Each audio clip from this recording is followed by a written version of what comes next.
Fala galera, tudo bem? Hoje estamos aqui com um convidado extremamente especial e ele que começou desde os seus 13 anos e hoje fatura mais de 1 bilhão por ano do saneamento até turismo. Então, com um grupo de empresas gigantesco, ele prova a sua capacidade gigante de gestão de empresas e tem um conhecimento enorme para proporcionar aqui para a gente hoje. Então, seja muito bem-vindo, Alexandre Petkoff. Obrigado, meu irmão.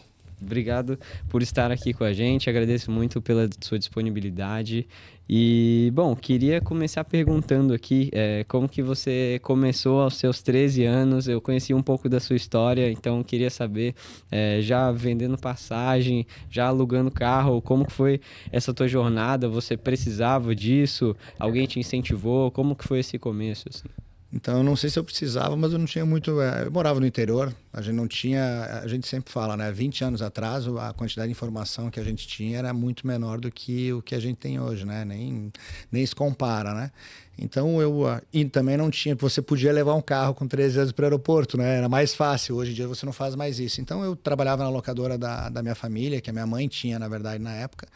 E aí nós tínhamos 8, 10 carros e Chapecó tem a gente fala que os frigoríficos nasceram quase todos ali naquela região, né? Então era a Sadia, era o frigorífico Chapecó, que hoje não existe mais, que hoje a Sadia é BRF, é uma da BRF Perdigão. Perdigão era em Videira, que era do lado. Então, na época, minha mãe e meu pai viram que tinha uma necessidade de locação de carro muito grande. Existia já Localiza, essas maiores, mas não tinham tantas regionais. E aí eles abriram um negócio pequeno, mas que precisava. A gente ainda tinha o computador, ainda tinha que fazer no Excel a fatura, tinha que fazer tudo isso. Foi aí que eu comecei fazendo nota fiscal. A nota fiscal era à mão, ainda tinha carbono na nota fiscal, que é algo que hoje é quase Nossa. inimaginável, né? Hoje era tudo nota eletrônica, na época não existia nada disso. Então, você realmente fazia à mão, você tinha que fazer o contrato, você fazia até o envelope, você tinha que colocar ele na impressora para ele sair no outro lado para fazer. Então, eu fazia absolutamente isso dentro da locadora. Foi aí que a gente começou. E isso eu fiz até os 15 anos, quando a minha mãe decidiu comprar uma agência de turismo em Chapecó.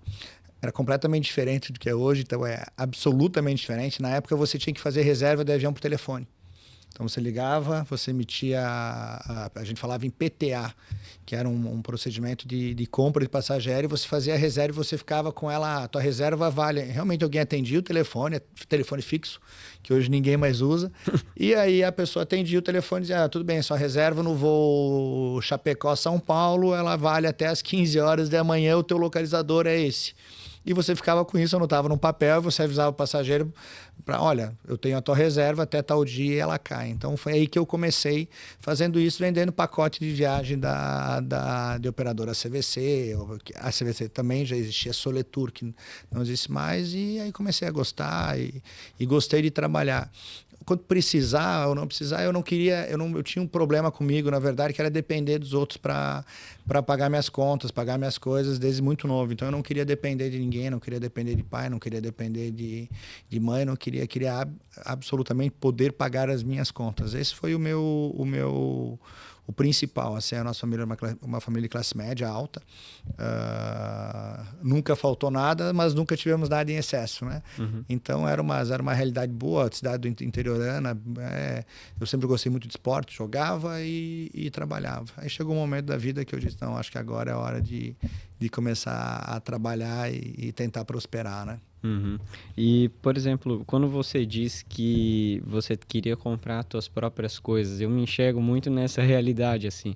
E porque eu comecei, porque eu senti vontade de buscar por mais, mas que tipo de coisa que você queria, às vezes, que tinha que ficar pedindo para alguém, assim? Como você se sentia, né? Desde o mais básico, né? Desde eu quero sair. Puta, não vou sair, tá bom? Eu quero pagar, sei lá, vou pagar para minha namorada algo para eu vou pedir pro meu pai. Ah, sim, Não entendi. faz o menor sentido, né? O mínimo que eu tenho que fazer é conseguir eu conquistar isso tudo, né? Então, até porque meu pai e a mãe não davam. Então, ou eu conquistava ou eu não ia dar pra Ou a ninguém. Então, eu namorada não ficava ia sem ter, namorada. a namorada não ia ter presente. É, mais ou menos por aí. Então, eu falei, não, acho que está na hora de eu fazer a minha própria jornada. E nesse meio tempo eu ainda tive a minha filha mais velha. Uhum. Então, isso também ajudou muito e eu acho que potencializou um pouco essa minha jornada inicial ter sido tão precoce, né? Uhum. Então eu tive a minha filha, eu tinha 19 anos 19 para 20 anos quando a minha filha nasceu, então obviamente isso te traz uma responsabilidade ainda maior, né? E aí sim é muito pior, porque daí se você for pedir para alguém pagar alguma coisa, você vai pedir para pagar para tua filha, e não para você, né? Uhum. Aí isso na minha cabeça é absolutamente inadmissível. Então foi um dos motores, na verdade, para eu começar essa história de empreendedorismo. Bom, legal, interessante saber disso. E, por exemplo, você pelo que eu sei, você começou a tua primeira agência aos 18 anos, mas nesse meio do caminho entre alugar carros pelo negócio dos teus pais, ajudar eles com as notas fiscais, com todo esse dia a dia aí, como que você saiu desse ponto até começar a tua primeira agência? Antes você era, tipo, filiado a alguma outra, como você falou, da CVC? Como é que foi esse negócio de tu começar a ter o primeiro negócio de fato, assim? Então, nós éramos uma agência pequena. Na época, minha mãe tinha uma agência pequena que se chamava Portal Turismo, até na época.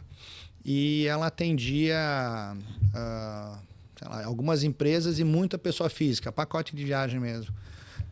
E eu entrei nisso, eu entrei no financeiro, eu realmente fiz o caminho completo. Financeiro, contas a pagar, contas a receber, cobrança, lançamento no sistema, venda direta para o cliente, então, sabe, contrato, eu fiz absolutamente todo o ciclo. Minha mãe Você era... já sabia tudo do Eu negócio. sabia tudo e a minha mãe era muito dura, na verdade, assim, muito dura. Então, isso, assim, tem a parte ruim, né? Por ser muito duro, obviamente, mas tem a parte boa também que você acaba criando uma casca para o dia a dia. Eu tinha que aprender, era na marra. Então, chegou um momento que a agência dela não tinha mais funcionário, só tinha eu.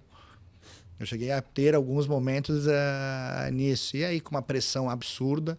E aí você tem duas escolhas, né? Com pressão, você ou decide que você vai sucumbir a ela e dizer assim, chega, não quero mais. Ou você diz assim, agora eu vou mostrar que realmente eu sou bom e que eu vou fazer o negócio acontecer. Nesse meio tempo, eu decidi, nós decidimos, na verdade, que trabalhar juntos já não era o melhor negócio. E aí eu abri minha própria empresa, isso com 18 anos, 17 para 18 anos, eu abri uma agência. Aí com um foco um pouquinho diferente. A minha ideia era focar, na verdade, no atendimento a empresas públicas e privadas. Então, uma empresa compra muita passagem aérea. Você tem 1.000 funcionários, você tem 500, 300. O teu custo de passagem aérea naquela época já era muito alto. Então, você tinha a passagem aérea como um valor significativo. Como que eu escalo? Qual é o meu negócio desde aquela época que eu olhava e estudava muito? Eu não me formei. E realmente não tive a oportunidade de me formar. Não tive a oportunidade de fiz até o terceirão, comecei 4 faculdades, comecei odontologia, Caramba, você começou comércio 4 exterior, faculdades. direito e administração. Até uma professora minha falar um dia para mim, eu estava na aula e ela olhou, eu estava na aula e trabalhando e anotando, e eu sempre fui muito assim, sempre fui buscar muita informação. Ela me disse assim, olha, posso te falar uma coisa? Ela falou, vai. Ela era muito minha amiga. E mãe de um grande amigo meu na época, ela falou, Alexandre, vai trabalhar. O teu negócio não é estar aqui dentro. Ela falou, vai empreender, vai fazer. Caramba, ela foi uma das pessoas legal, que eu nunca cara. mais esqueci. E me falou isso, eu falei, poxa, se a minha professora está falando, eu vou fazer isso. E eu realmente tinha um pouco de dificuldade de ficar na sala de aula e ficar aprendendo num formato que para mim era um formato que eu perdia muito tempo para aprender muito pouco. Então, que é um dos defeitos de muitas faculdades, né? Você acaba, tem coisa importante, obviamente, tudo que você aprende é importante, mas 70% do que você aprende na maior parte das faculdades, pelo menos da minha época, você praticamente não utilizava na vida, né? Então, eu percebi que, poxa, vou aprender dentro do meu próprio negócio. Foi duro, porque, obviamente, eu errei. Eu tive erros, tive acertos, mas o começo, obviamente, não é o mar de rosas. Foi bem difícil, bem complicado os primeiros 3 anos. Cara, e aí você entrou num ponto muito legal, que é esse negócio da faculdade, né? Sua professora chegar pra você e falar pra você ir trabalhar, pra você é complicado. Mas foi um ponto de virada na sua vida, acredito eu, né? Porque querendo ou não, tomava um tempo de você e tal, então... E assim, a pergunta que eu tenho pra te fazer é o seguinte: hoje a gente vive num mundo em que tem muita gente falando na internet, assim, coisa que eu não concordo, muita gente da minha idade falando, não, você não tem que fazer faculdade não, porque isso daí não dá futuro, não sei o quê.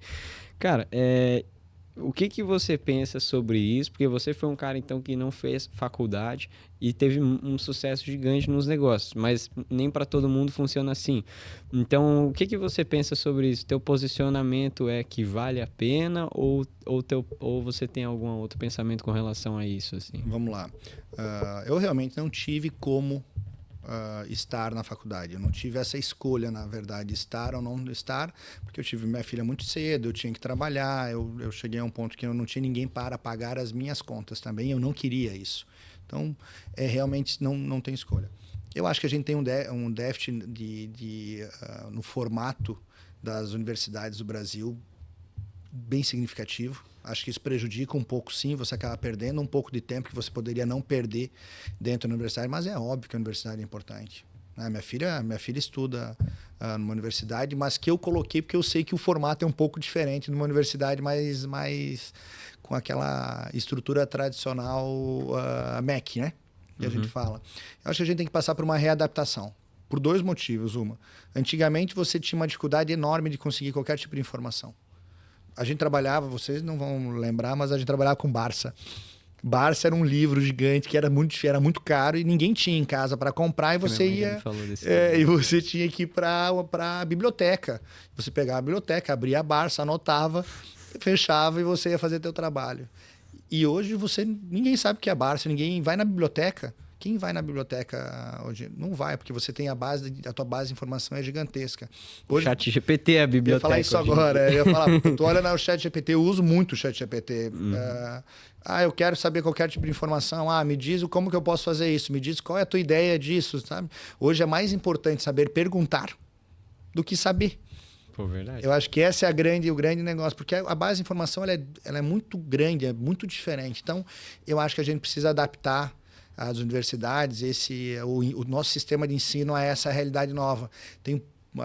A gente tem uma puta de uma possibilidade aí de crescimento e de sabedoria futura para essa geração que está vindo, mas a gente não consegue entender que a educação precisa crescer junto com tudo isso. Então, eu acho que a gente está um pouquinho parado em relação a isso no Brasil. Acho que tem uma dificuldade, a gente tem um déficit nessa estrutura, mas bom, aqui eu tenho alguns amigos que abriram a própria PIB, né, aqui em Balneário, que já tem uma outra, em Itajaí, desculpa, que já tem uma outra pegada, né, uma pegada mais estrutural mesmo, de fazer um negócio, de empreender, né, algo um pouco diferente. Não é porque a pessoa tem que empreender, não é isso, mas pelo menos entender como funciona. Entender que... E a pessoa, na verdade, o empreendedor, ele é empreendedor dentro de uma empresa também. Ele vai trazer benefício, ele vai trazer... a gente está sempre empreendendo. Isso que eu sempre falo para o meu pessoal lá do escritório. Eu falei, você não deixa de ser um empreendedor. Quando você traz uma ideia nova para dentro do circuito, dentro da operação, você está empreendendo. Só que está empreendendo dentro do negócio. E isso te traz possibilidade, né? Bom, muito legal isso que você falou. Mas eu acho que, assim, resumidamente, a pessoa tem que sim ter uma faculdade se ela tiver essa oportunidade. Né? E se tiver tempo e condições. Se tiver tempo, condições e oportunidade, ela tem que fazer. Só que ela tem que entender que só isso também não prepara em absolutamente nada. Então, eu tenho uma única opinião. Se você vai fazer universidade, vai fazer administração, contabilidade ou algo do gênero de empresa, trabalha junto. Não faça só a faculdade.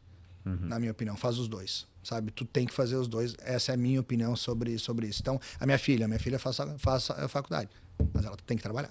Entendeu? Porque ela tem que entender os dois mundos. Aí eu acho que simultaneamente ela vai trazer muita coisa boa do dentro do escritório e vai trazer muita coisa boa de dentro da universidade, né? Então é mais ou menos esse o meu pensamento em relação a isso. Não sou nem tão radical, nem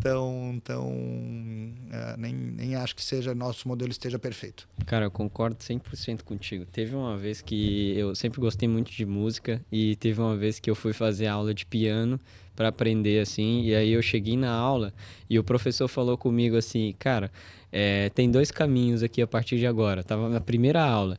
Eu posso te ensinar a ler partitura, identificar notas musicais e esse trem todo aí, ou eu posso te ensinar a tocar música de verdade. Aí eu falei, cara, eu não tô nem aí pra nota musical, o que que eu quero? Não adianta eu saber ler um negócio e não saber fazer isso no instrumento, né? Claro. E aí que se conecta com o que você falou, mais ou menos, né? Às vezes a faculdade, ela traz muito esse lado teórico demais, assim, e aí esquece da prática, e que é o dia a dia que você falou, por isso que a pessoa tem que estar trabalhando, acho que isso faz total sentido, assim. E, bom, voltando para a tua história, de quando você começou a tua agência aos 18 anos, acho que deve ter sido também um turbilhão de coisas, assim como é para mim, assim, estar começando um negócio tão jovem e ao mesmo tempo, logo ali aos 19, ter sua primeira filha. Então, eu queria saber, a partir de qual momento que você começou esse negócio, quantas dificuldades que você teve, mas a partir de qual ponto que você notou que realmente estava dando certo e que dali você podia levar para outros lados? Porque eu penso, você tem um grupo de 24 empresas hoje. Como que construiu isso Eu ao ia te longo do perguntar tempo? quantas eram, Assim? na verdade.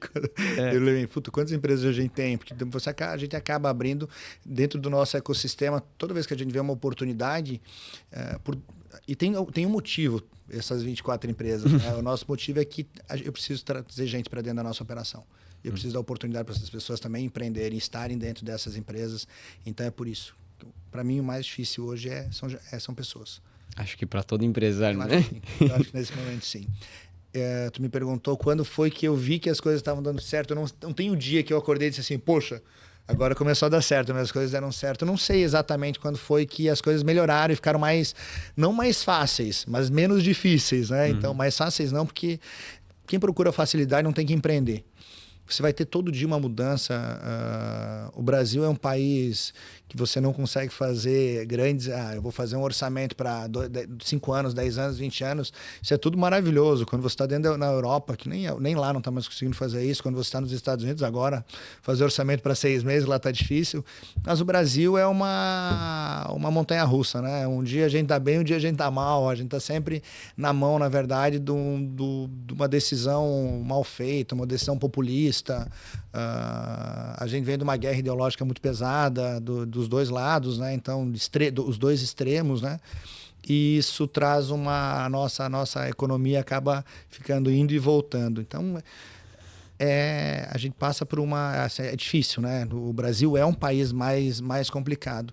Eu acho que o momento que a gente viu que a gente estava mais tranquilo é o momento onde você vê caixa. Resumidamente, dentro de uma operação, de uma companhia, das nossas companhias, como a gente cresce dentro do nosso grupo? Caixa. A gente sempre olhava caixa, EBITDA, caixa lucro líquido, a última linha, sabe? Eu sempre fui muito rigoroso em números. Então, em resultado, número. Você tem uma grande paixão por todos os negócios? Eu gosto de todos os meus negócios. Óbvio que gosto, mas o negócio tem que dar dinheiro. O negócio tem que ser bom. Ele tem que dar a última linha. Não tem absolutamente nada para mostrar. Eu sou dono dessa empresa. Tá, legal, você é dono da empresa. Se ela der lucro, a gente vai continuar. Se ela não der, a gente fecha. A gente tem muito esse perfil também. Vamos tentar? Vamos. Deu certo. Primeiro ano, 2 anos, deu certo, não deu? Fecha. A gente pode errar. Sabe? Mas errar rápido. Né? Errar rápido. Tem uma pessoa que fala que é uma das pessoas que eu realmente nesse mercado todo de influenciadores e nesse mercado que a gente vive, que é o André Esteves, que é do BTG, ele fala uma coisa muito certa. Erre do tamanho certo. Erre sempre do teu tamanho. Nunca, assim, errar é absolutamente indispensável. Você precisa errar, porque você aprende... Raramente você aprende alguma coisa no amor. Normalmente você aprende na dor. Quando você erra alguma coisa, você diz, putz, errei, vou voltar para trás, vou continuar. Desde que seja do tamanho que você pode errar, né? Então é isso que eu tento levar para todas as nossas empresas. Eu tenho uma opinião muito parecida. Puxa, erra. Vamos lá, vem para cá, vamos recorrigir tua rota, vamos ver o que aconteceu, vamos montar uma redundância para não acontecer de novo, vamos fazer algo, vamos montar um procedimento diferente, vamos olhar o que está acontecendo errado no processo. Mas todo mundo pode errar e tem essa possibilidade de errar desde que consiga corrigir a rota. Então, eu não sei exatamente quando começou a dar certo, não sei a data, quando foi, mas eu sei que a gente decidiu em algum momento... não pulverizar, mas investir em outros mercados por um motivo só, porque a gente notou uma mudança muito radical em relação à agência de turismo. há 10, não 10 anos atrás, mas 8 anos atrás, mais ou menos, que era a parte da vinda da internet tão pesada, né? Então eu passei por esse ciclo. O ciclo antes da internet sendo utilizada como a tua vida. Hoje, se você olhar os jovens mesmo, passam 9 horas, 10 horas na internet ou no celular ou ligadas a ela, ou até mais que isso. Antigamente a gente passava 2 horas. Eu sou da época que você tinha que discar, tu discava depois, tu usava a linha telefônica para entrar na internet, e daí você entrava depois da meia-noite, porque custava R$1,40 o pulso. Nossa, só. minha mãe já Porque falou. se você entrasse antes, o teu pai te matava, porque era muito caro. Então eu venho dessa época onde a internet começou a... O telefone era pra elite. Não, telefone. Né? Eu sou da época do Mirk. Nem Mirk é antes do Messenger, antes de WhatsApp, nem era mensagenzinha, era mensagem de texto, que custava 20 centavos cada mensagem. Então tu imagina o teu WhatsApp hoje que custa 20 centavos cada mensagem. O cara tem que escrever o máximo. Né? Você vai, não tem como, você não consegue. Aí chega no final do mês, o teu pai te mata, tua mãe, né? Se você tiver, ele não tinha como, você era outra coisa. Quando a gente percebeu que a internet estava vindo muito forte e a parte de agência de turismo, essa parte de atendimento, ela era redundantemente comprar na internet, se tornou para muitos mais barato, né? Mais barato não, mais barato e mais fácil. Né? Essa era a cabeça de todo mundo. A gente percebeu, opa, vamos ligar um ponto de interrogação aqui, vamos ficar preparados para qualquer mudança, né? A gente mudou muito rápido a nossa agência, a gente fez uma mudança mais tecnológica. Hoje a nossa operação, eu sempre falo, a R é uma agência de turismo, não.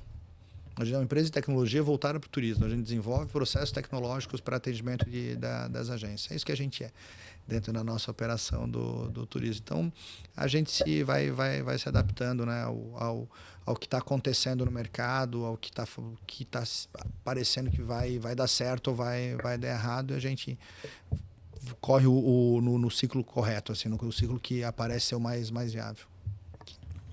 Muito bom, muito bom. Eu queria saber, antes de partir para a parte que eu acho que o povo quer saber, que é como ganhar dinheiro, que é como crescer nos negócios. Esqueça o banheiro de gelo, tá?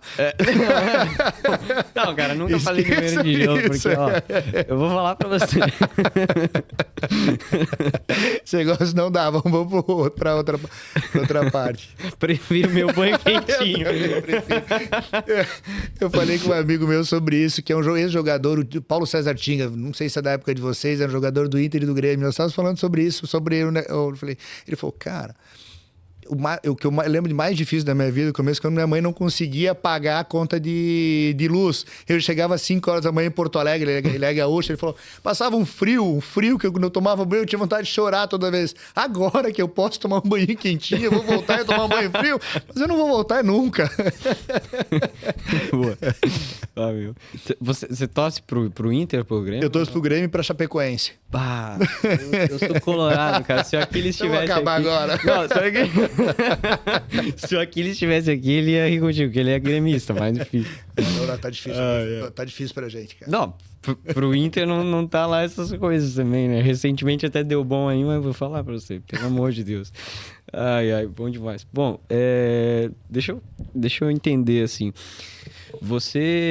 eu perguntei assim quando tava dando certo, quando você percebeu que estava dando certo, mas para finalizar esse capítulo da sua história, qual foi o momento que, cara, a gente já teve vários episódios desses assim aqui na 2A, parece que cada semana é uma bucha que acontece, e eu não sei se é por estar no começo ou se o dia a dia de todo mundo é assim, dentro de um empresário assim, mas qual foi o momento que você teve uma grande queda, assim, relevante seja no começo ou ali mais pro meio do caminho, uma grande queda que você teve, um tombo forte que te levou a ter que mudar muito as coisas ou em algum momento ter que dar vários passos para trás, assim, para poder progredir de fato, assim? Eu tive alguns episódios que me marcaram, na verdade, em relação a isso. Teve, assim... Em relação a que você falou do início, né? O início a gente sente mais os tombos. A gente está menos preparado também e a gente olha assim, às vezes você olha, meu Deus, o que eu vou fazer com isso? Olha, mais um, ou a gente acaba, muita gente desiste. Né? Porque é um tombo, é 2, é 3, é 4, é 5, é 6, é 10, tombos diferentes, de tamanhos diferentes, mas isso vai acontecer comigo, contigo, com quem abrir qualquer negócio. Ele vai ter dias terríveis e vai ter dias bons. eu sempre falo que eu encaro os problemas de uma maneira um pouco diferente. Eu encaro os problemas não como o fim do mundo hoje em dia. Mas eu sempre fui muito angustiado em relação a resolver os problemas de imediato. Era algo que me deixava muito angustiado. Eu nunca deixei o problema para depois. Eu sempre ataquei o problema imediatamente. Aconteceu um problema, eu preciso resolver ele. Eu tive, no segundo ou terceiro ano de escritório, a gente teve 2 clientes grandes e um dos nossos clientes decidiu não pagar. Ele falou, não vou pagar. Não, eu vou ver como é que tá, como eu vou fazer para te pagar. E na época eu falei assim, na época era R$1,5 milhão. Nossa, isso há quanto? 20 anos atrás? 2007, 2009, 2010, isso há 16 anos atrás, 15 anos atrás, 15, 16 anos atrás. Nossa, cara, era... Eu falei, pronto. Então assim, eu passei, já tinha minha filha, só tinha um negócio, eu dependia daquilo. E falei, meu Deus, o que eu vou fazer? Se ele não me pagar, eu vou quebrar. Eu não tenho o que fazer, para onde eu vou correr, o que eu vou fazer? Aí eu... Não, peraí, vou... Isso que você está falando de quebrar, assim, é uma coisa muito séria. E realmente ia acontecer, assim, estava num ponto que se não tivesse... Eu achei que podia acontecer, realmente, que eu achei, olha, eu acho que eu dei o meu passo maior que a perna, na verdade, naquele momento. Tenho certeza disso, né? Hoje eu tenho certeza disso. Eu fui querer crescer... absurdamente do segundo para o terceiro ano. Eu lembro que eu faturei no primeiro ano R$2 milhões na agência, está? R$180 mil por mês. No segundo ano nós faturamos 17 milhões. Já foi um crescimento absurdo. Então nós faturamos. E no terceiro, que foi exatamente isso, nós íamos para 49 de faturamento. E aí nesse meio tempo, nesse limbo, foi o nosso grande problema. Foi entender uma coisa que eu hoje tenho o maior receio, que é caixa. Então eu sempre trabalho com caixa, sabe? Em função disso que aconteceu. Na época, eu consegui renegociar com alguns fornecedores, sentei, dei a minha cara para bater e disse assim, olha, só que eu era muito novo. Então quando você é muito novo, tu tem um benefício e um malefício. O benefício, eu vou começar pelo malefício. O malefício é que todo mundo olha para você e diz, putz, esse cara não passou por nada ainda. Sabe o que ele está fazendo? Ele tem tudo, ele pode perder qualquer coisa, ele tem, sabe, ninguém te dá, muitas vezes a primeira impressão que as pessoas têm é assim, não sei se eu posso confiar, mas a gente tem um benefício quando a gente é novo e eu consegui usar. As pessoas, depois de confiar a primeira vez, elas vão te tratar quase como um filho. Ela vai dizer, não, meu menino, não, isso eu vou ajudar. E as pessoas acabam auxiliando, porque assim, o que a gente quer ver, hoje eu estou quase no outro lado, eu já estou quase com 40 anos. Você quer ver as pessoas evoluírem, crescerem, e eu valorizo muito as pessoas que querem, vocês, olha a idade de vocês, então isso eu valorizo muito. O querer, o buscar, o ir atrás, não desistir. Porque eu tenho absoluta certeza que você deve ter problema todo dia. Uma coisa ou outra sempre tem. É normal que tem. Então, a grande diferença do empreendedor, eu acho, é que ele desiste muito depois do cara que não tá preparado para empreender. Então, o grande negócio é esse. Não desistir. 2 coisas. Não desiste. Erra do tamanho certo. Não deixa que um erro, por exemplo, o meu erro daquele tamanho que eu cometi na época, ele poderia ter acabado com todos os meus negócios. Eu começaria de novo? Sinceramente, eu acho que sim. Porque eu sou inquieto, eu não consigo parar, eu tenho essa personalidade. Mas ia ser muito mais difícil. Então eu tive nesse ponto aí, consegui renegociar com o fornecedor. Eu tive o apoio de uma pessoa que era na época, que é da minha família, na verdade, que eu cheguei e falei assim, o problema é a humilhação de você ter que pedir ajuda, né, no começo. Tu diz assim, puta, eu vou pedir ajuda. Eu tenho 19, 20 anos, vou pedir ajuda, o cara vai olhar para mim e dizer, não, você é maluco. 1,8 milhão era, sei lá, 7, 8 milhões hoje. O que eu vou fazer? Eu lembro, assim, são algumas cenas da vida que a gente não vai esquecer. Aí eu fui para o aeroporto. Esse meu tio, que é uma pessoa que eu respeito muito, fui encontrar ele na sala de espera do aeroporto. E falei para ele, olha, aconteceu isso. Eu sempre fui muito verdadeiro. Sempre com muita maturidade. Eu tinha sempre assim, nunca enganei, nunca menti. Então eu disse, aconteceu isso, estou te mostrando isso, está aqui, ó, mas eu tenho esse negócio, isso aqui dá tanto, eu acho que eu consigo me virar, mas eu preciso da tua ajuda. Eu te pago 2% de juros ao mês, na época era 2%. Putz, Eu te pago um jurinho por mês e vamos lá e me ajuda que eu vou dar... Eu vou sair Esse tio desse era um tio buraco. que tinha capacidade para Tinha capacidade, tem capacidade financeira, tem bastante, ainda tem. E ele lá na época, ele não sei como, na verdade, não sei, hoje eu olho pra trás e digo assim, ele é maluco. Cara, porque com 19 anos, Com a 20 probabilidade anos do você cara tá chegar e diz... te dar um não é... Eu acho que ele sempre me viu trabalhando muito, sabe? Eu sempre gostei de trabalhar. Então as pessoas falam, poxa, eu quero trabalhar para me aposentar bem e ficar tranquilo. Eu não consigo me imaginar aposentado. Eu não consigo me imaginar fora de um escritório. Eu vou trabalhar porque eu quero tirar férias, né? Quero ficar 20 dias, 25 dias. Se eu ficar 25 dias de férias direto, eu enlouqueço. Cara, eu não consigo, de jeito nenhum. Assim, para mim, uma semana de férias tá bom. Mas eu gosto do meu dia a dia, eu gosto de ir pro escritório, eu gosto de estar visitando cliente, eu ainda visito cliente, ainda gosto de fazer tudo isso. Eu gosto do que eu faço, sabe? Acho que isso também é absolutamente importante, senão vai chegar um momento que você vai dizer, poxa, vou fazer. Quanto tempo você passa trabalhando e quanto tempo você passa viajando? Você passa muito mais tempo trabalhando em qualquer vida que você tiver, se você não for herdeiro, né? Então, você tem que gostar do que tu tá fazendo. Não tem como não gostar. Você vai ficar parar. Por estabilidade eu vou ficar no mesmo lugar das 8 da manhã ao meio-dia, da 1h30 às 5. Por que tá? Estabilidade.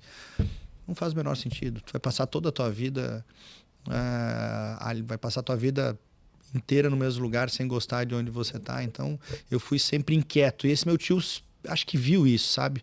Depois a gente acabou sendo sócio no negócio, hoje a gente não é mais, mas a gente se dá muito bem, eu falo com ele praticamente toda semana, sabe? Ele tem um perfil empreendedor, assim, foi uma das pessoas em quem eu me inspirei também.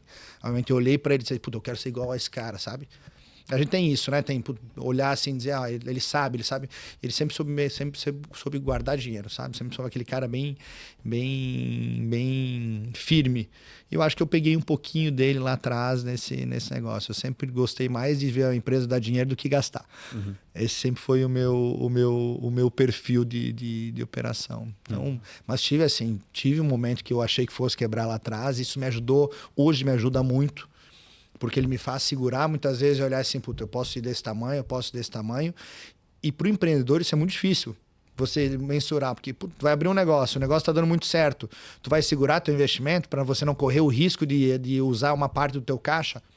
Você vai na emoção, às vezes. Lá dentro do escritório, a gente não vai, não. Lá dentro do escritório a gente usa até o limite do caixa que a gente tem, que a gente acha que é um caixa justo para a nossa operação, que a gente precisa ter para passar por crises, né?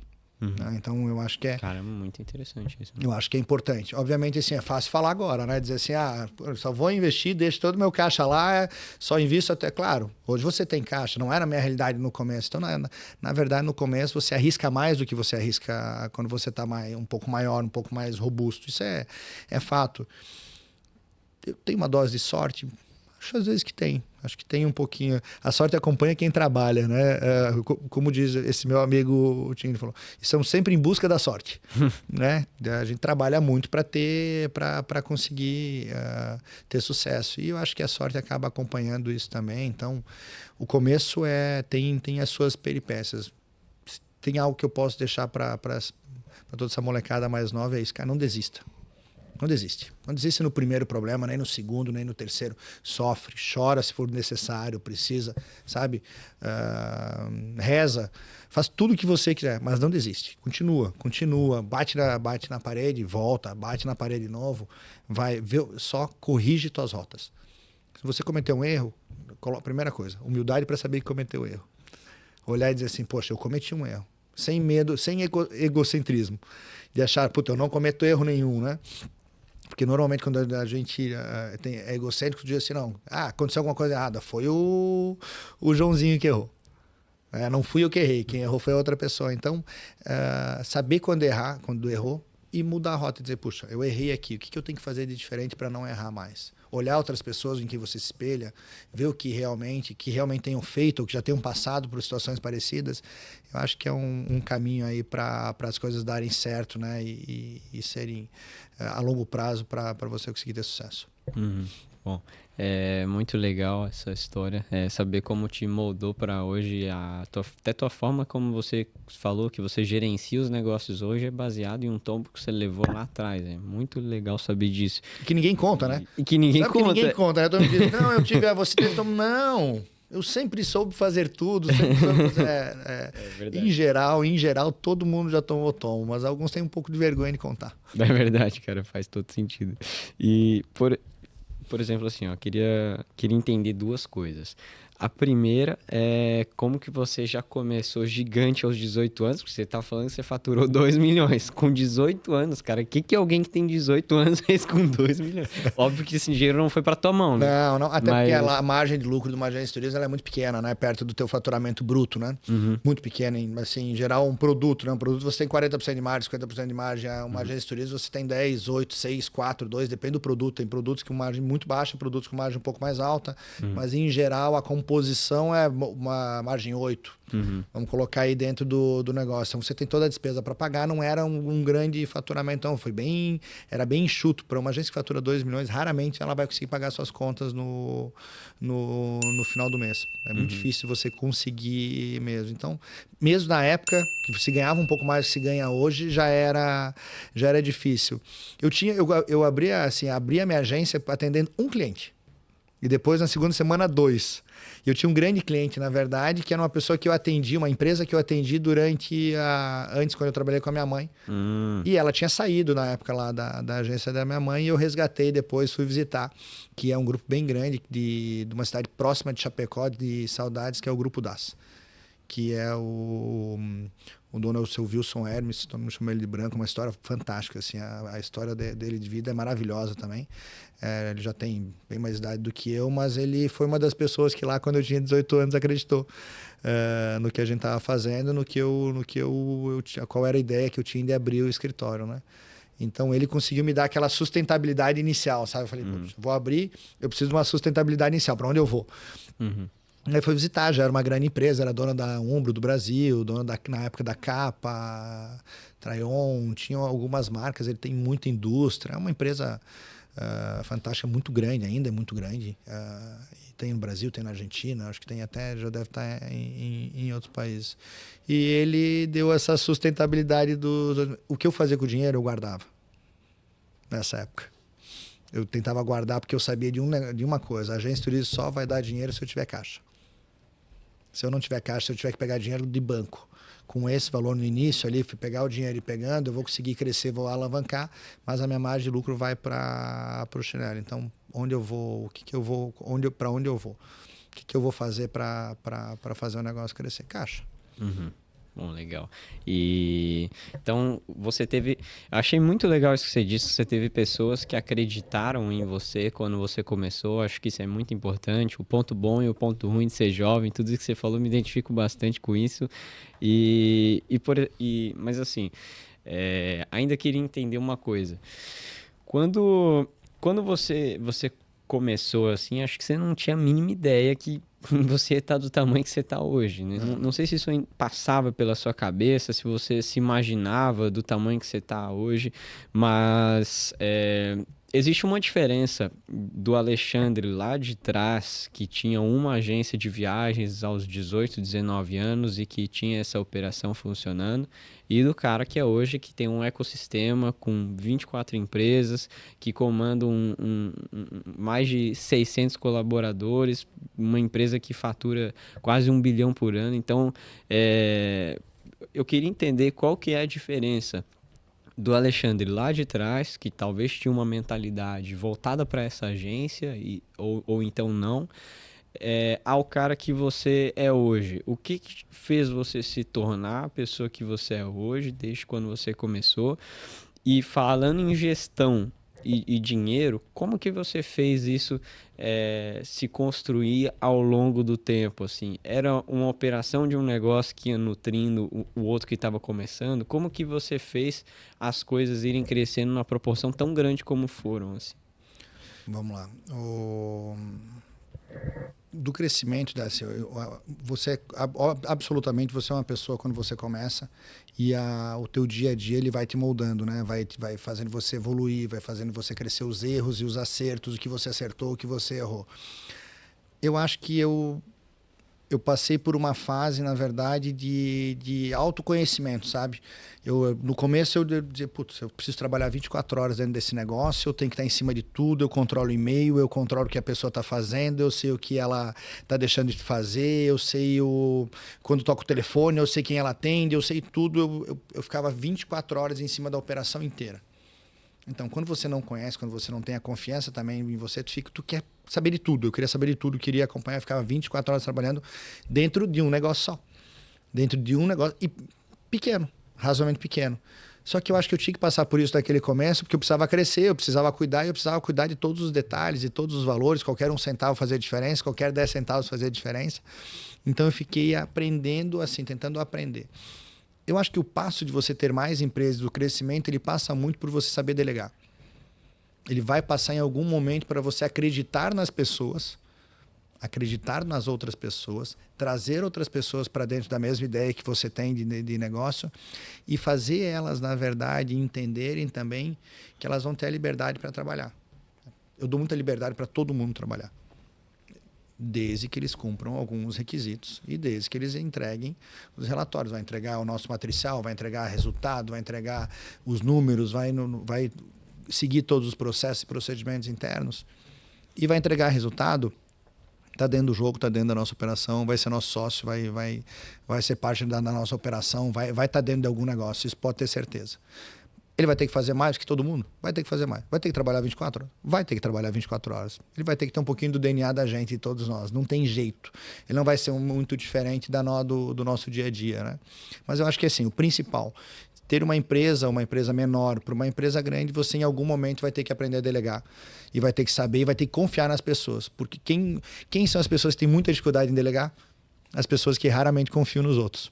Confio que eu vou ser sempre melhor do que o outro está fazendo. Pode ser que sim. Pode ser que você tenha que montar procedimento interno dessa operação e que você vai ter uma margem de perda dentro da tua operação e você vai colocar isso no teu custo. E está tudo bem, que é o que todo mundo faz dentro do negócio. É o que a gente faz lá hoje.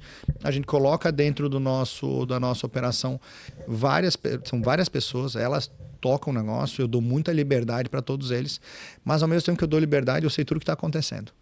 Eu acompanho tudo que está acontecendo, eu vejo os números todos os dias, ainda faço isso de todo o grupo, me toma muito tempo, mas eu ainda faço. Eu não consegui parar de fazer isso. Então, é aquele negócio, 11 horas, muitas vezes eu estou trabalhando, se você falar comigo 6 da manhã eu vou estar trabalhando, se você falar comigo às vezes meia-noite eu vou estar trabalhando, vou estar trabalhando, porque eu gosto. Não é porque, precisa? Talvez não. Talvez não precisaria estar envolvido em absolutamente todos os negócios. E, obviamente, eu tenho líderes em todos os negócios, né? Eu tenho liderança em todos os negócios. Os negócios não dependem, precisa do apoio do Alexandre em todos os negócios. Pelo contrário. Eu acho que o meu principal, assim, o que eu tenho que fazer hoje é trazer bons profissionais para dentro do negócio que vão fazer meus negócios expandir. Eu não vou conseguir abrir 25 empresas que dependem do Alexandre. É impossível. Nenhuma pessoa vai fazer isso. Eu vou moldar, vou estruturar a empresa, vou montar a estrutura financeira dela, vou montar a estrutura comercial e as pessoas que estão lá dentro elas vão tocar o negócio. O meu negócio hoje é estruturar o negócio e dar ele pronto para essas pessoas voarem e fazerem os negócios acontecerem. Né? Esse é eu até falo assim, nós abrimos a nossa última empresa agora, foi a Quality, que é uma importadora, né? Uma importadora da China. A gente tem uma sócia chinesa na China. Que legal, cara. E eu trouxe duas pessoas para dentro do nosso negócio. Uma pessoa que já tinha um conhecimento comercial de 20 anos no mercado de aerosol. E uma outra pessoa que eu sempre falo que ele é quase um chinês. Que é o Júlio. Ele tem um perfil quase chinês. Muitas vezes ele se comporta mais como chinês do que brasileiro. Eu acho que assim, não é possível. Se ele falar, ele defende qualquer coisa que acontece, ele defende a China. Só que ele tem um contato muito bom também com os chineses. Isso fez com que a gente montasse uma estrutura de venda aqui no Brasil de aerosol, hoje a gente está vendendo tinta spray, está vendendo espuma expansiva, e deve começar a vender desodorante. A gente está fazendo essa linha já em primeira mão, tá? Estou te falando isso, inclusive. Desodorante ninguém sabia, mas a gente já está com toda a estrutura pronta com essas duas pessoas, e eu tô atrás, na verdade, montando a estrutura financeira, fazendo Finimp, vendo onde vale a pena pegar. Finimp é uma operação financeira que você faz fora do Brasil, você pega dinheiro lá fora e você traz para dentro. Com o juro do Brasil a 15%, você ganha de CDI de 15 mais 2, 105 do CDI, 107, uma operação de renda fixa, não faz o menor sentido eu usar meu dinheiro para comprar o produto na China, sendo que eu consigo captar 6%. Ah, mas você tem a variação do dólar, você tem a variação... Você tem, óbvio que tem. Mas se você colocar uma trava hoje, vai te custar mais 1,5%, 1%, então 8,5%. A gente tem que pegar dinheiro fora, não tem que pegar dinheiro no Brasil. Não faz sentido fazer isso. Então, eu cuido disso. Eu cuido dos arranjos, na verdade, para esses caras poderem voar e poderem trabalhar. Então, o mais importante de uma pessoa que quer escalar, que quer ter outros negócios, confia nas pessoas. Ah, tu vai tomar porrada no meio do caminho? Vai ter um cara que vai te sacanear? Vai. Vai. Tu não tá livre disso. Eu não tô livre disso. Eu tenho 25 empresas, óbvio que vai. O cara tá fazendo mal para ele.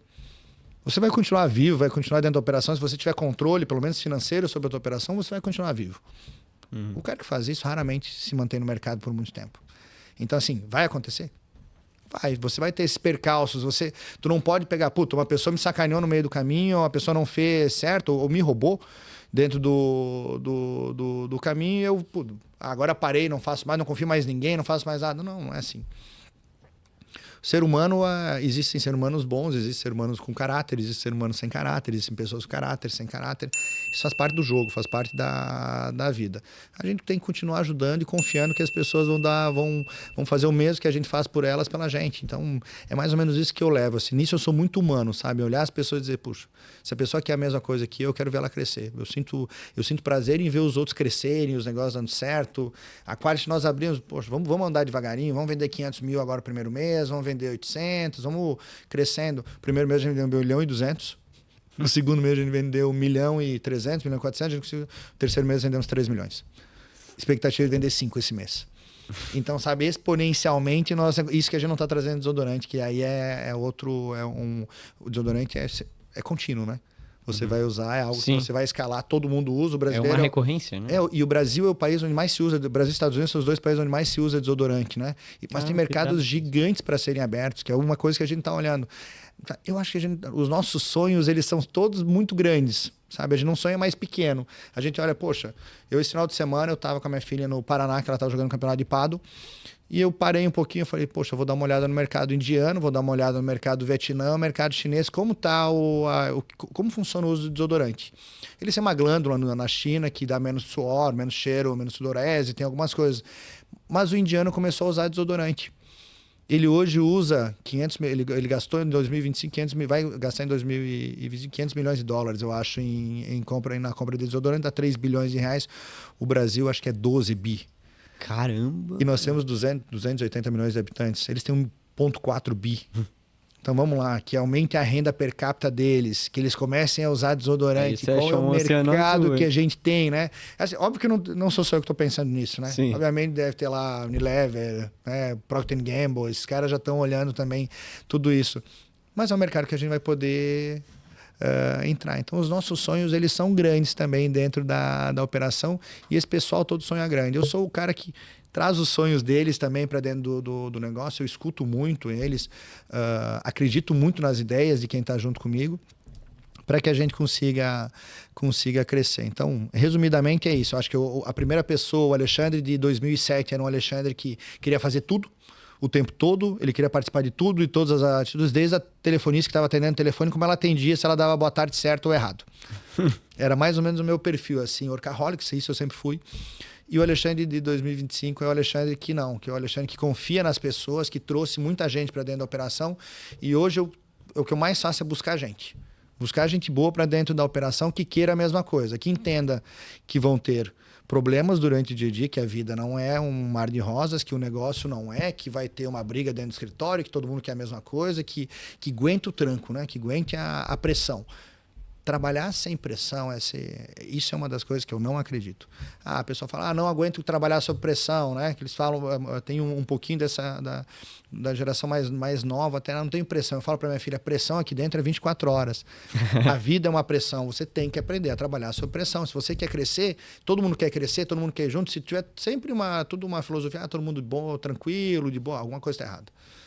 As áreas, elas têm que estar querendo, elas têm que ter meta, elas têm que buscar meta, têm que correr, elas têm que fazer, têm que ter essa briga, tem que ter essa pressão. Então, puta, trabalhem sob pressão, sabe trabalhar sob pressão, quer trabalhar, quer crescer. A pessoa quer ganhar sempre o mesmo valor por mês. Cara, não trabalha comigo, nem entra. A gente fala, nem entra, porque vai ser um rolo compressor. Quem está lá dentro vai passar por cima. Eu quero crescer, eu quero evoluir, eu quero colocar a mão na massa. A gente tem isso também. A gente tem muito perfil das pessoas, elas têm que ir lá para dentro do campo. Ela não pode ser técnico. Só técnico olhar, pode fazer isso, faz aquilo, faz isso. Não. Dentro da nossa operação, esse tipo de líder não funciona. O nosso líder é o líder que vai sentar lá no meio do... se fosse o banco que tivesse uma cadeira no meio de todo mundo lá para o cara ser broker também e tá lá no meio com toda a galera operando, né, a bolsa. Então é mais ou menos a mesma filosofia de jogo. Eu sento com eles, eu tô lá no dia a dia, eu me envolvo muitas vezes, até para a própria reciclagem. O líder tem que se reciclar todo dia.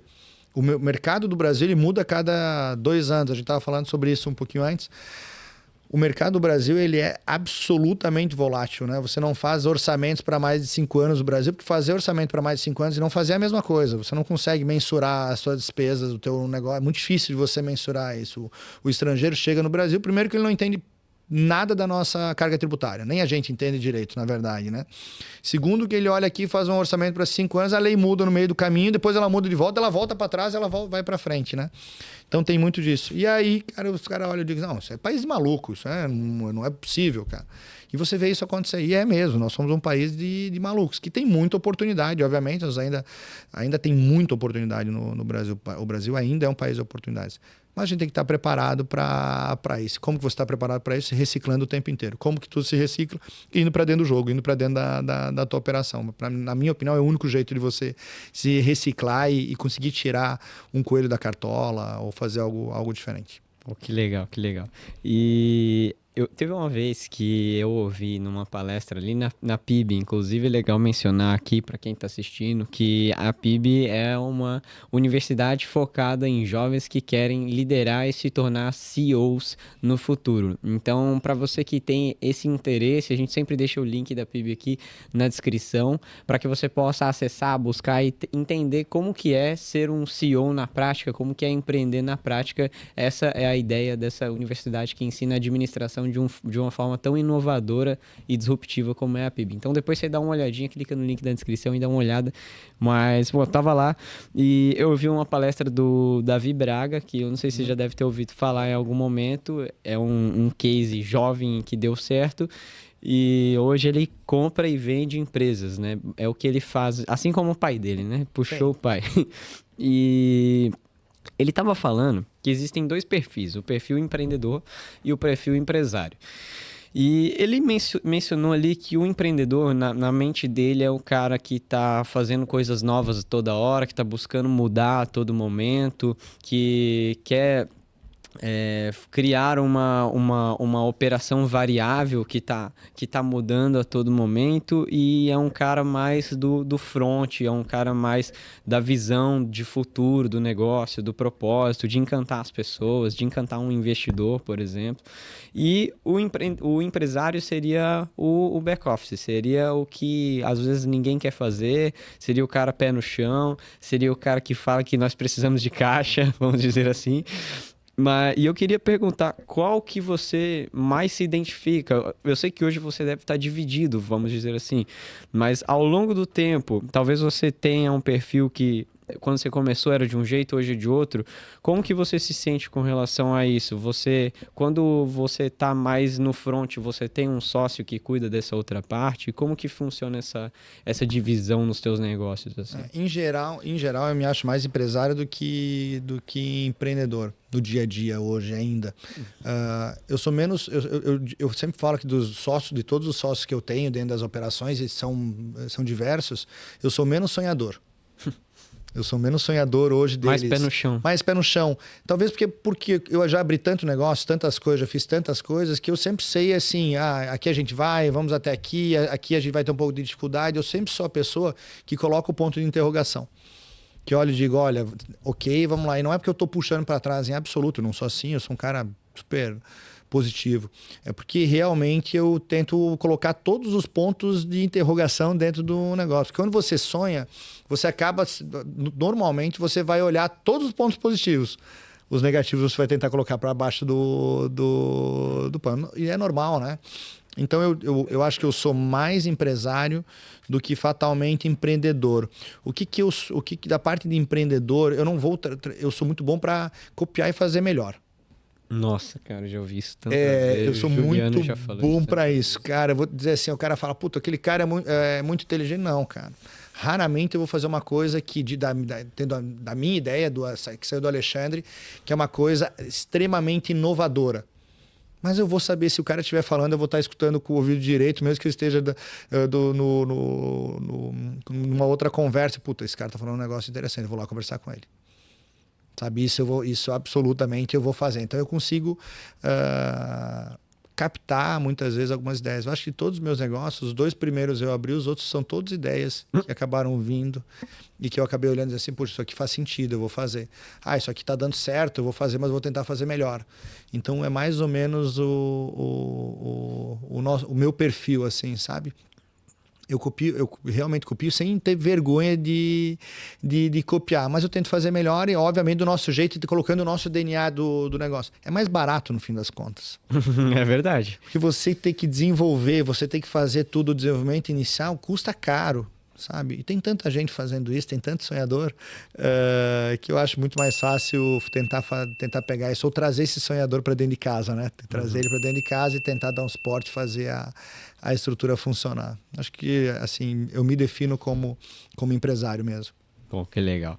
E, poxa, muito interessante esse ponto que você falou, porque eu já vi, até em palestras e conversando com alguns outros empresários assim, perguntar, porque se a gente olha para as referências que a gente tem lá fora, às vezes o brasileiro imagina, tipo, Mark Zuckerberg, o cara criou o Facebook, Bill Gates, a gente olha aquela lista dos 10 mais ricões do mundo e fala, não, é todo mundo gênio.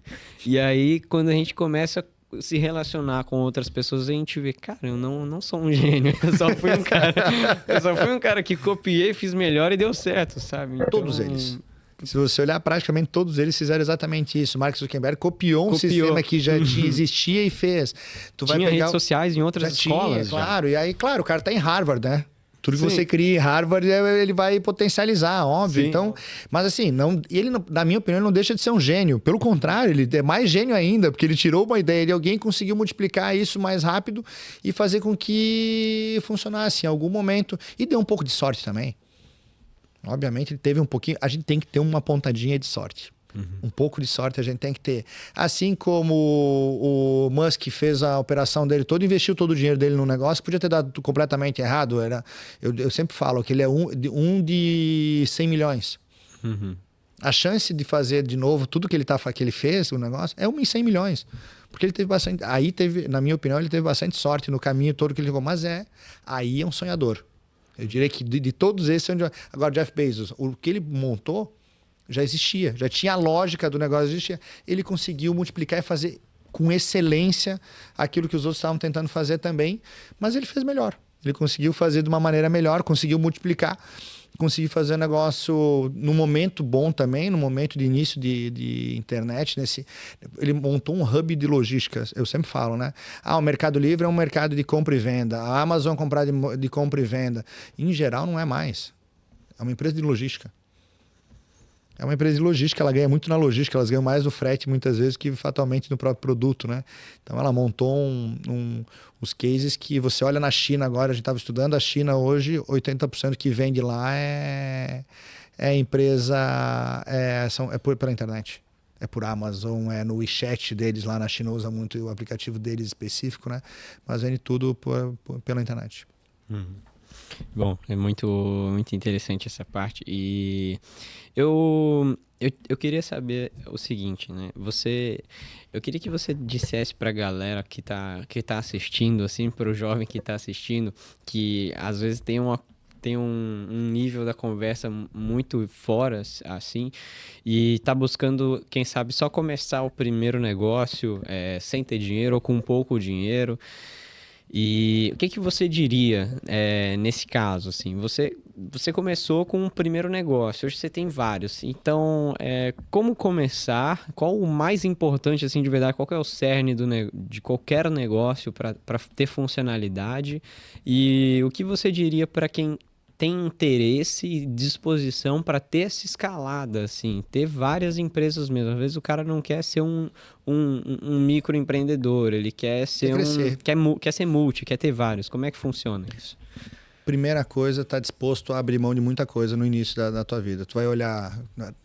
Você tem 17, 18, 19 anos, você vai ver vários amigos teus não fazendo isso.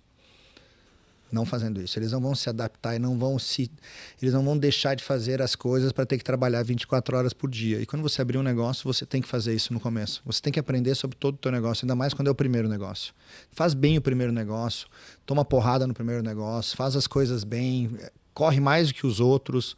Acorda às 5 horas da manhã, sim, isso eu acredito. Faz o negócio acontecer, acompanha e não sinta ciúmes e nem inveja dos teus amigos que estão na rua, estão fazendo festa, porque pode ter certeza que alguns deles você vai encontrar no futuro.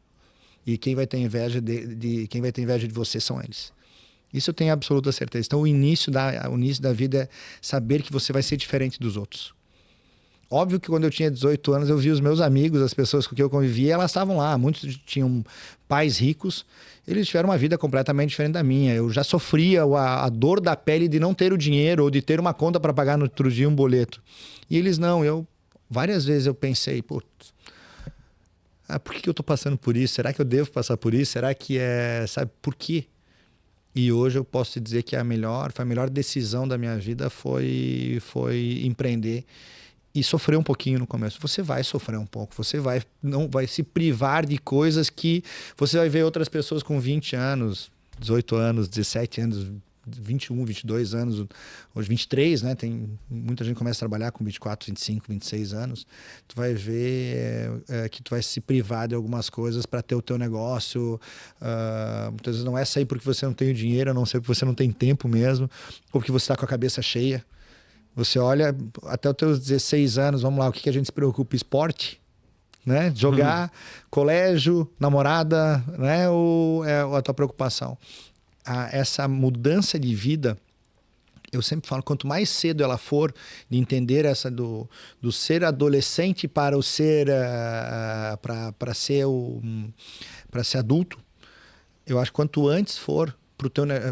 Isso ele é muito mais rápido dentro do teu negócio. Quando você for abrir o teu negócio, quando você for fazer alguma coisa, você vai crescer mais rápido, você vai. Mas vai ter sofrimento no meio do caminho. Não tem como você não passar por isso, fazer tudo isso, achando que a tua vida continua a mesma, tudo certo, você está abrindo, está sofrendo, você tem pouco dinheiro, você não tem aquele dinheiro para esbanjar, você tem que entender que você precisa pagar suas contas no final do mês, que a tua empresa precisa ser perene, saber que você não pode pegar o dinheiro do caixa da empresa para usar numa festa ou usar em alguma outra coisa. Você tem que entender isso, entender que poxa, eu vou abrir mão eu estou disposto a abrir mão? Estou disposto a abrir mão. Então tá, então segue. Eu não estou disposto a abrir mão? Não faz. Não faz que vai dar errado. Então assim, esteja disposto a abrir mão de algumas coisas. Não tem como ser diferente. Você não precisa ir para academia 4 horas da manhã, sabe, fazer todo aquele ritual, negócio. Cara, vai trabalhar se tu acordar nesse primeiro início da vida. Vai trabalhar. O início da vida da gente é difícil, principalmente quem não tem dinheiro. Eu abri meu negócio com 17 mil reais. A minha agência de turismo eu abri na época com exatamente 17 mil reais de um carro que eu vendi. Eu tinha um carro, vendi o carro, financei outro carro, que eu já tinha um medo do absurdo, mas eu vivi com aquilo. Eu não tinha dinheiro, não tinha realmente dinheiro no começo, não tinha absolutamente dinheiro. Eu passei por uma fase no início, bem difícil. Eu abri uma agência e a minha mãe tinha uma agência. Ela não gostou muito. Concorrência. Não gostou muito na época. Dentro de casa. Dentro de casa. Não era porque eu não ia atrás dos clientes dela, mas na cabeça dela, ela, poxa... Claro, eu cheguei a ser o único funcionário da empresa dela há muito tempo. Então, quando eu abri, foi esse negócio. Então, eu não tinha como pedir dinheiro para ela. Meu pai não morava mais lá, eles eram separados, moravam em São Paulo, já tinha outra família. Então, eu também não tinha escolha naquela época, sabe? De o que eu vou fazer, como que eu vou fazer. Então, cara, eu trabalhei pra caramba, eu trabalhei demais.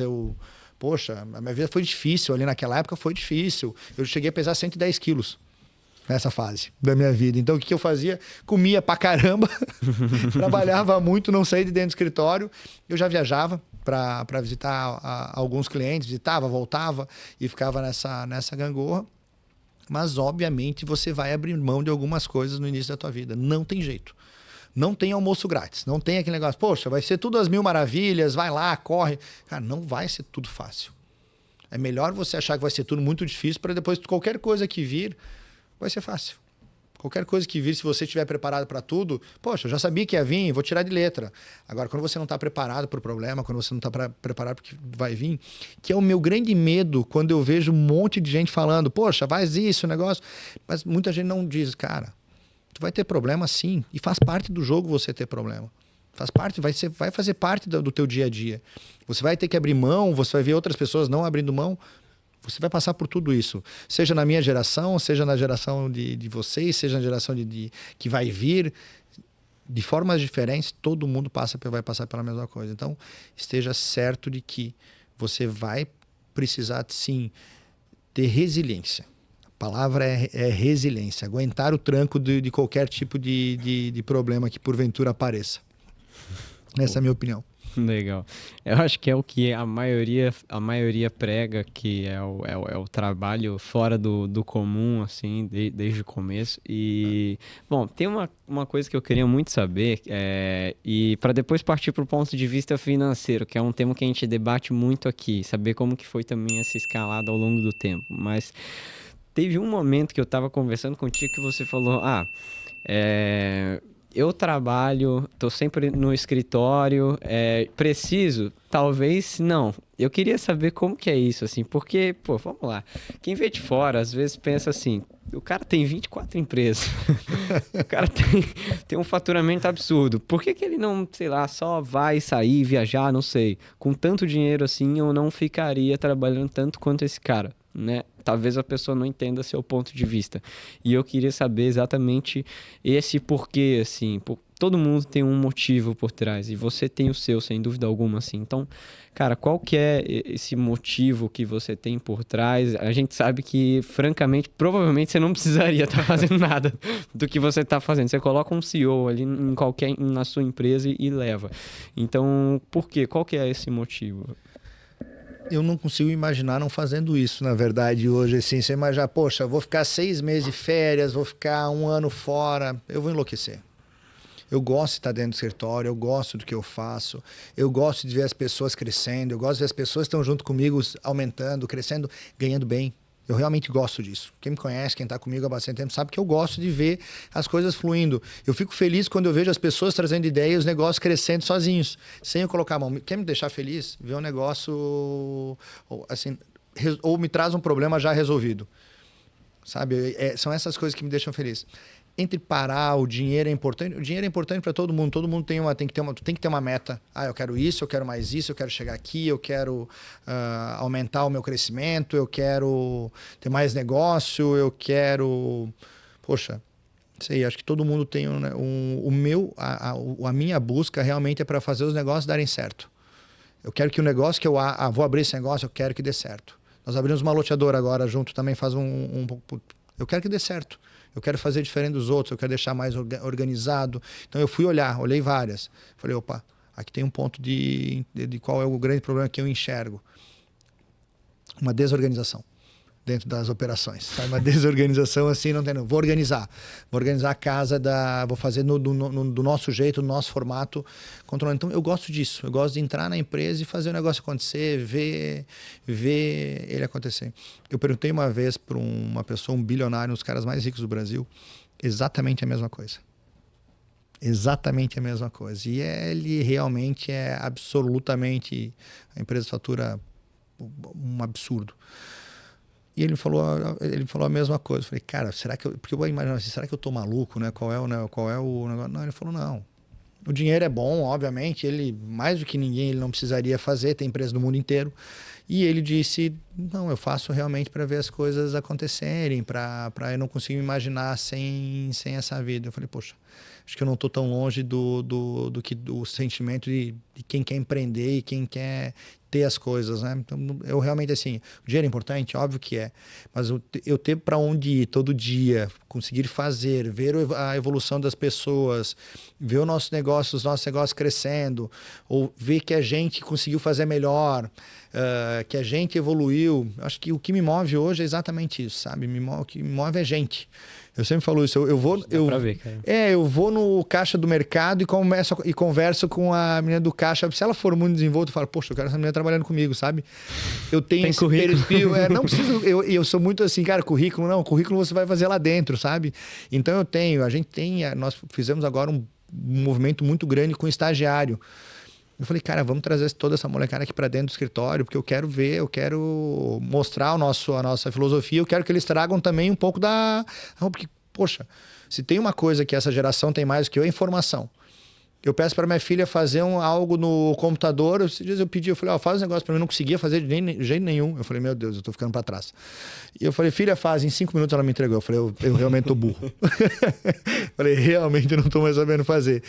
Então é uma geração que vai trazer muita coisa. Isso é legal de ver, sabe? Isso é legal de ver, poxa, é legal de ver vocês fazendo isso, sabe? Eu gosto de ver as pessoas querendo crescer, evoluir, querendo ter as coisas, querendo mostrar um outro caminho para essa geração, porque essa geração também é a geração da facilidade. Tudo é muito fácil. Tá? Tudo é fácil. Poxa, mostrar que sim, que a pessoa pode ter, mas ela tem que trabalhar para isso, né? Tem que ir atrás, ela tem que abrir mão. Então, eu acho que é um pouquinho disso, sabe? Os ensinamentos dentro do meu escritório, dentro da nossa operação, são bem importantes para mim, assim. Conversar com esse pessoal, ter 1 hora de conversa, às vezes, com eles é importante, mais importante para mim do que para eles, sabe? Eu tento fazer com que eles cresçam. Para mim, acho que definindo um pouco o que me move, eu acho que é ver toda essa turma aí se crescendo e os nossos negócios evoluindo. Cara, que bonito saber disso, assim, admirável você falar. E fora isso que você mencionou, eu queria entender o seguinte, assim, hoje tem um termo, talvez eu não queria ir mais a fundo nesse ponto, assim. A galera fala muito nesse lance de propósito, né? Até na faculdade falaram isso, um professor falou isso.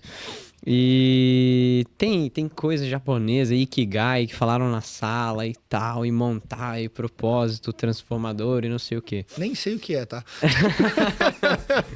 Eu sou de Chapecó. O Ikigai é um negocinho, eu sei sim, tô brincando contigo. Não, legal. Mas assim, acho que eu vi que já tem minha resposta, mas vamos lá, da mesma forma. Já chegou, em algum momento você pensou sobre isso ou as coisas foram fluindo? Assim, como que é essa? Nunca pensei. Nunca pensou nisso? Eu não acredito em nada mais além do trabalho, sabe? Trabalhar, do esforço, eu não acredito. Eu acho que a gente precisa... Obviamente, eu acredito em Deus, eu acredito que realmente Ele olha por todos nós, Ele olha pela gente, Ele trilha o nosso caminho. Mas além do trabalho, além do dia a dia, além de trabalhar mais que os outros, eu acredito em muito pouca coisa. Eu sou o cara mais, em relação a isso, eu sou o cara mais cético do mundo, sabe? Eu acho que, assim, as pessoas que eu admiro no dia a dia são as pessoas que eu vejo trabalhando muito, que eu vejo expondo as pessoas do nosso ramo que tem influência, negócio, que eu vejo expondo sim o trabalho delas, o que elas fazem, o modo que elas fazem. Então, os próprios, sei lá, Flávio Augusto, essa turma toda. Mas ao mesmo tempo eu olho o cara que expõe a vida pessoal dele no dia a dia, a primeira coisa que eu olho eu tiro ele dentro do negócio. Eu nem olho mais. O cara pode ser o melhor do mundo. Para mim, expor a vida pessoal toda dele dentro do negócio é ego. É um cara egocêntrico. Já tiro da minha prateleira. Então, eu não acredito em nada mais além do que o trabalho, cara. Nada. Porra, mas é uma coisa muito... Porque eu fico pensando, assim, tem pessoas que têm um negócio. Você tem 24. Tem pessoas que têm um negócio. E eu já ouvi grandes pessoas, assim, falando, não se apaixona pelo teu negócio, cara. Não se apaixona. Esses dias eu tava falando com com uma pessoa assim da faculdade e ele chegou para me dizer que meu negócio não ia dar dinheiro, que nunca ia dar dinheiro, assim. E eu nunca tinha ouvido isso, ninguém nunca tinha falado. Então foi um ponto de vista diferente para mim. E é uma pessoa relevante nos negócios, né? Então, se chegar um grande cara assim, chegar para você e falar isso, às vezes dá uma balançada, assim, né? Então eu fiquei, poxa, beleza. Eu vou fazer o possível, o meu, talvez mais do que o possível, o impossível para dar certo. Mas aquilo mexeu muito comigo nesse sentido que você falou, cara, de às vezes é só o trabalho, sabe? Não dá pra tu se apaixonar demais por uma coisa e desfocar do problema. Você se apaixona pelo negócio, ao invés de se apaixonar pelo que você resolve, por gente, como você falou, por ajudar, por gerar emprego, porque você acaba caindo nessas armadilhas da vida, assim. Então foi muito pesado, assim, e foi uma coisa que me trouxe esse exato questionamento que você falou, sabe? Se existe ou não existe, até que ponto esse lance aí. Fica esse questionamento para quem tá assistindo. Aí fica o critério de quem tá assistindo decidir. Mas, bom, queria pra gente ir indo pros últimos aqui, fazer uma pergunta que eu já fiz para várias pessoas, que eu faço para várias pessoas, assim. Se eu tirasse de você hoje as tuas empresas, o teu dinheiro, os teus sócios, os teus contatos, até nem teu celular tu ia ter. Você só ia ter o seu conhecimento, seria a única coisa que você teria. Depois a gente passa para o próximo nível, mas agora, por agora, a única coisa que você tem, a única coisa que você tem é o seu conhecimento, sem contatos, sem dinheiro, sem empresa. Qual seria o seu primeiro passo? Eu ia te responder agora, eu ia vender coco na praia, de certeza. Porque, né, não é uma frase formulada, não, eu faria isso. A primeira coisa que eu ia pensar, acho que eu vou vender coco na praia primeiro, vou vender bem, vou procurar, vou pegar uma praia de gente rica. Pega balneário. Pra chegar a balneário. Balneário, eu acho que eu pegaria uma outra praia, uma praia gente rica ou que parece rica. E aí eu venderia para tentar fazer network para daí começar alguma coisa. Eu acho que eu faria isso, sabe? Eu acho que eu tentaria fazer algo que me aproximasse de pessoas que têm sucesso, que já têm sucesso. Mostraria um pouco do meu trabalho, trabalharia mais que os outros. Seria esse meu começo. Poxa, eu vou trabalhar para alguém, vou trabalhar dentro do escritório, olha, não tenho nada, mas o que eu faria? Eu entraria às 4 da manhã, aprenderia tudo, aprenderia as outras áreas, faria tudo que os outros não fazem, ficaria olhando pro cara do lado o que ele tá fazendo, outro cara o que ele tá fazendo, como ele faz, e pegaria informação e ficaria dentro de um negócio e um negócio que eu gostaria de trabalhar, algo que eu visse escala. Tem escala o negócio? Cara, tem. Puta, eu quero trabalhar lá dentro. Aí eu ia fazer tudo isso. Eu ia trabalhar pra caramba, ia me matar trabalhando, ia mostrar. Todo mundo gosta de quem trabalha bastante, cara. Uhum. Isso é grande verdade. O cara fala, não precisa o negócio. Poxa, o cara lá se esforçou, foi pra um lado, foi pro outro, trabalhou outro dia, trouxe uma ideia, trouxe outra coisa, buscou, mostrou. Esse cara vai ser visto sempre. Em qualquer lugar que ele esteja, ele vai ser visto. Meu chefe não me vê. Raramente isso acontece. E aí, se você estiver nesse lugar, sai, né? Sai e vai para outro. Mas eu acho que eu faria isso, sabe? Entraria em algum lugar, chegaria próximo pediria uma oportunidade, bateria 50 portas. Eu não teria vergonha nenhuma de bater 50 portas. Normalmente, de 50, uma vai abrir. E eu começaria devagar, sofrendo, aquele negócio, sofrendo. Como eu já sofri, sabe? Sofrer de novo não seria uma grande, meu Deus, eu tenho que voltar, tenho que sofrer, tenho que fazer tudo de novo. O sofrimento do trabalho, para mim, é óbvio que ele era duro, mas ao mesmo tempo nunca foi algo que para mim assim me fez, poxa, que saco, sabe? O negócio, eu sempre gostei dessa guerra de saber, sabe, desse jogo comercial, de buscar, de fazer, eu sempre gostei. Então, para mim, eu acho que eu faria isso. Eu acho que eu entraria assim de bate-pronto, acho que eu entraria numa empresa que eu soubesse que teria algum tipo de escala e que eu pudesse fazer, eu ia tentar virar sócio do cara no futuro. Acho que seria isso, e com paciência. É aquele negócio que nós somos eternos impacientes, né? E essa geração da informação, a gente fica mais impaciente ainda, porque eu antes, para pegar uma informação, eu demorava 3 horas. Eu tinha que ir para a Barça, tinha que procurar na Barça. Hoje você tem uma informação em 2 segundos. Então, o que torna a gente... Por isso que você vai ver tanta gente aí com, né, que agora a nova... No momento com tanta angústia, né? Porque a gente tem uma base de informação tão grande que a gente quer todas as coisas imediato. Eu quero entrar na empresa hoje, amanhã eu quero ser vice-presidente, depois eu quero ser presidente. Isso num prazo de 6 meses. Se passar de 6 meses, eu não quero mais. A pessoa não me valoriza. Não, cara. Tem tempo. A gente tem tempo. É 1 ano, 2 anos, 3 anos. É um tempo de maturação. Hoje você tem... O que é uma das coisas que a gente olha muito de diferencial no nosso negócio? Se você pegar cargo de gerência, diretoria, todos têm 10 anos de casa, 8 anos de casa, 15 anos de casa. Da agência... Eu tenho, dos primeiros 4 que começaram comigo, 2 ainda trabalham. Ainda estão dentro da operação. E os 2 viraram sócios.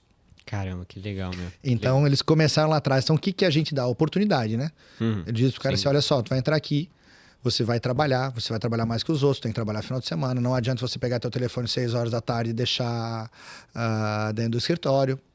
É diferente. Agora você vai ter a oportunidade de crescer, você tem a oportunidade, se você trouxer muito, de virar sócio da operação. Óbvio que tu não vai sentar na janela em 1 ano, 2 anos. Não é assim. Mas você tem a oportunidade de crescimento aqui dentro. Pô, cara, que legal. Muito massa. E... Tá. Vamos... Você sabe que todo mundo que eu pergunto fala... Parece que é um framework. Eu acho que esse é todo mundo é a mesma coisa. Eu acho que esse é o... Ô, Nicolas, eu acho que a gente tem que fazer isso, cara. É o caminho, assim. Estamos perdendo tempo. Perdendo tempo. Não adianta a gente continuar, mas a gente não vai dar certo. E é sério, cara. É sério. Às vezes tem algumas diferenças. Você falou que você viraria sócio do cara. Teve um cara que eu perguntei que ele falou que conheceria, faria network, depois copiaria o cara. Conhece os processos Me fala depois... quem é o nome dele, o nome dele, que eu não vou deixar ele entrar na minha empresa. Não, foi o que ele falou. Conhece os processos, conhece as pessoas, depois vai lá e replica. Mas enfim, muito bom. E agora eu queria ir para a segunda fase, que é o seguinte. Você sabe hoje o que é networking, você sabe o poder que tem um networking, que muitas vezes vale mais que dinheiro, né? Eu não te permiti ter acesso aos teus contatos, mas eu não tenho dúvidas que se tu tivesse, a brincadeira ia acabar aí, porque você liga para um e já acabou, já tá feito o negócio. Então, assim, agora vamos pensar num cenário mais caótico possível, assim. Se eu, além de tudo que eu já tirei, você nem soubesse o que é networking, nem vender coco na praia, nem nada disso. Se estivesse no pior estágio possível, onde nem o teu conhecimento que você tem hoje, você tem, assim...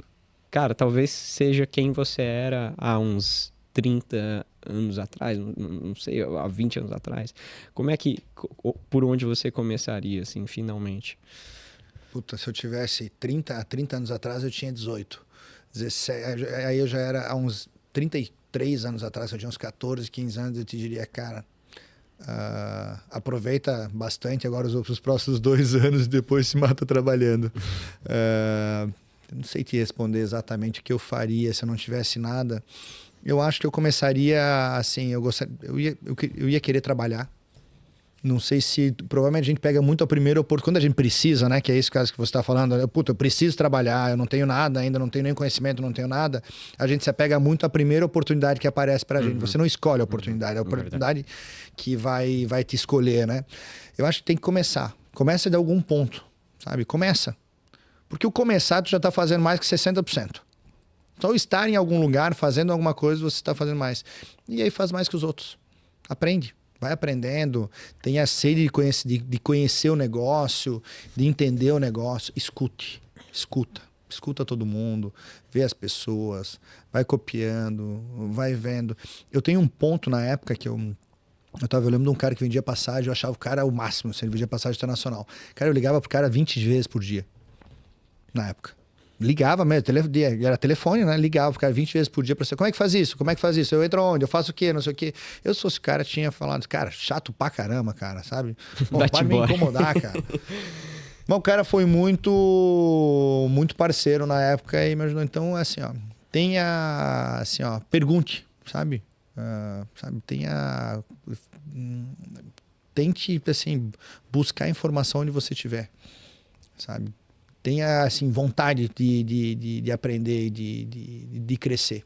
Acho que isso, cara, se você tiver, já, assim, 50% do teu caminho vai ter andado. Tem que ter essa vontade, você tem que estar com ela, mesmo sem conhecimento nenhum. Eu não tenho conhecimento, vai adquirir, vai buscar, vai trazer, vai tentar entrar numa faculdade depois, sabe? Todo mundo dá oportunidade para quem quer crescer.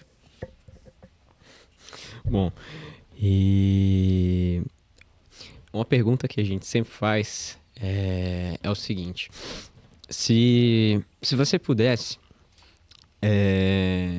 hoje colocar algum ensinamento ou alguma frase de impacto, talvez, em um outdoor e toda a juventude do mundo pudesse ter acesso a essa informação. Então, o algoritmo do Instagram ia entregar, todos os outdoors do mundo iam ter essa afirmação, esse ensinamento, e isso iria se espalhar ao redor do mundo inteiro. Qual seria essa mensagem? Cara, eu acho que, assim, definindo o que a gente fez, trabalhe bastante, sabe? Vai em busca dos teus sonhos com o pé no chão. Vai em busca dos teus sonhos com o pé no chão. Talvez seja a melhor de todas, mas a mais difícil, sabe? Ir em busca dos teus sonhos no começo com o pé no chão é quase impossível. Então eu acho que é um pouco disso, sabe? Faz o que você tem vontade de fazer também, sabe? Corre atrás, trabalha. A vida fica muito mais fácil no futuro depois que você trabalha, que você começa a trabalhar cedo. Quanto mais cedo você começar, mais fácil a tua vida futura. Eu acho que esse é o meu mantra, sabe? Por que eu queria lá atrás trabalhar tanto? Poxa, eu preciso começar de algum lugar. Eu preciso estar antes dos... Como que eu faço? Puta, eu vou começar antes dos outros. Eu vou começar antes. Então, assim, trabalha bastante. O trabalho realmente enobrece. Bom, demais, perfeito. Eu acho que você resumiu tudo aqui que é mais importante para quem está começando, para quem já começou. E gostei muito de conversar com você, foi um prazer, queria dizer isso. E acho que a mensagem que fica muito para todas as pessoas que tiveram oportunidade de assistir é exatamente isso que você falou, assim, começar com os pés no chão, não fazer que nem o Alexandre fez atrás, que tentou meter os pés pelas mãos e tomou um rombo de 1 milhão e lá vai pedrinha. Não precisa disso, sabe? Tu pode aprender de um jeito mais fácil, né? Mais dinâmico. Você vai errar, mas erra do teu tamanho, né? Como fala o André Esteves, erra do teu tamanho. Se você errar do teu tamanho, tá tudo certo. Então só não erra muito grande para ele não te prejudicar e daqui a pouco você não ter uma saída do teu negócio, né? Bom, muito bom, perfeito. Então, queria agradecer muito pelo papo, foi um prazer falar contigo e deixar para quem está assistindo aí, queria que você falasse tuas redes sociais ou redes sociais das tuas empresas, assim, o que tem de mais relevante para quem quiser acompanhar, quem quiser saber mais de você, por onde caminhar. Assim. Claro, o meu Instagram é Alexandre Petkov. Ele tem praticamente só coisas das nossas empresas, 85% é coisa dos nossos negócios, então a gente tem lá, vai poder entender um pouquinho como funciona o nosso ecossistema. Bom, legal, beleza. Vou deixar na descrição para quem quiser assistir, vou deixar o Instagram do Alexandre aqui.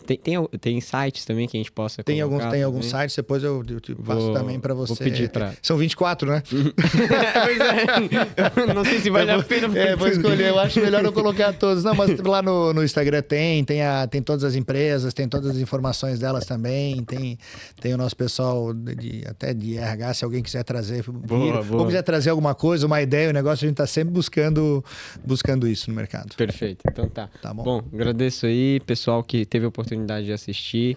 Fica até o próximo episódio e sigam o Alexandre, confiram os links na descrição para aprender como que esse empresário que hoje tem esse ecossistema tão grande ascendeu aí ao longo do tempo, tá bom? Então, obrigado. Valeu. Aí. Obrigado, meu irmão. Valeu, Obrigado. cara.